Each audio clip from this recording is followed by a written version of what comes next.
तर आता अधिक माहिती आहे ती आपण ग्राफिक्सच्या माध्यमातून पाहूया सुक्कूर बद्दलचीच।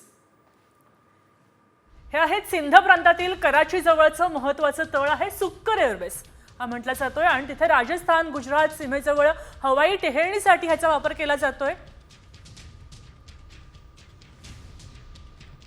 भारतानं पाकचं मोठ्या प्रमाणावर नुकसान केलेलं पाहायला मिळतंय।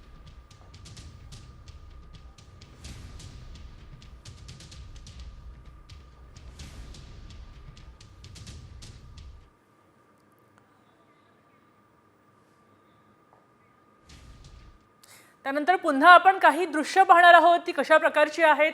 हे आहे हल्ल्यापूर्वीचं आणि हे आहे हल्ल्यानंतरचं नूर खान एअरबेस। नूर खान एअरबेस पाकिस्तानचा भारताने उद्ध्वस्त केला होता। तो हल्ल्यापूर्वी अशा प्रकारे होता आणि हल्ल्यानंतर त्याची अवस्था अशी झालेली आहे। या ठिकाणी विमानं उभी राहतात, आपण पाहू शकतोय की विमानं उभी राहतात तो क्षण कसा आहे ते विंडो आपण पाहू शकतोय। हल्ल्यापूर्वी ज्या प्रकारची समृद्धी दिसत होती ती हल्ल्यानंतर मात्र राहिलेली नाहीये।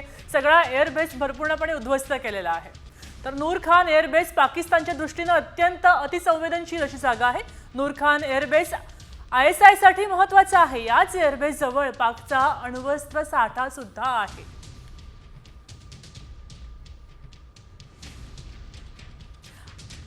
आता याच नूर खान एअरबेसची माहिती आपण ग्राफिक्सच्या माध्यमातून पाहूया।